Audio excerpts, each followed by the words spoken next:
Hi, it's me again with Corel Draw Tips and Tricks. I'm going to draw this, but I'm going to let a little math help me inside of Corel. We're going to take a six-sided polygon, and I'm going to draw a polygon, holding down the control button so it's perfect. Now, I need a rectangle half the size from here to here. So what I'm going to do is bring in an indexing line and hit P, put it at the center of the page, or you could use a line. If I take my parallel dimension tool and have it snap on that edge, start moving and hold down the control button and get to there, we're at 9.18 of a square. So I need to delete that. And I'm going to make a rectangle 9.18. Now I'm going to hit P, put it in the center of the page. And then I can actually nudge it, or let's just do this. Let's select both of them and hit L.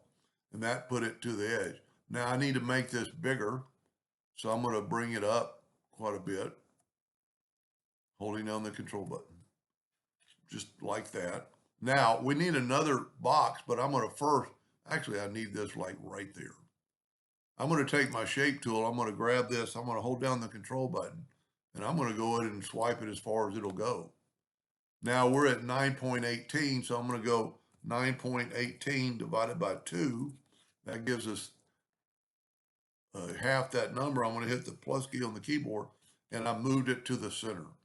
So that is right in the center. Now I'm going to take away this line and I'm going to take my smart fill tool. First of all, I'm going to do what I always do is Control G to group that together. I'm going to take my smart fill tool, set on any color right now. I'm going to fill that in. And I'm going to, don't have to move it because if you remember, I grouped this together so I can nudge this out of the way. Now I'm going to left click, right click, and we're working off the center of the page. So I'm going to Control D and make a duplicate, alternate C to make it rotate. And I want to go 60 degrees. I only need this part right here. So I'm going to take the Smart Fill tool and fill that in. I'm going to nudge it so I can get this out of the way. And then I can nudge this right back. Now I'm going to take it, I'm going to make it that orange. And I'm going to use the interactive fill tool and I'm going to put a little black right here. That's too much, but I can bring it down.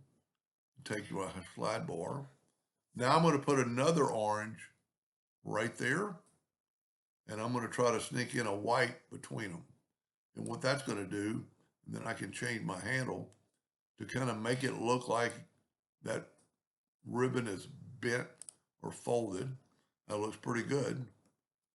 Control D to make a duplicate, alternate C to make it rotate and rotate it 60 degrees. Now there is a way to take away that spot, but I think it looks pretty cool without it, especially if we take a square and make it black, go up to object, order back a page, take away my indexing line. That looks pretty good. For some reason, I'm a little bit off. I must have jiggled that last one. Let's back up, make sure what I did. There we go. I just jiggled that a little bit. Take the black box effect.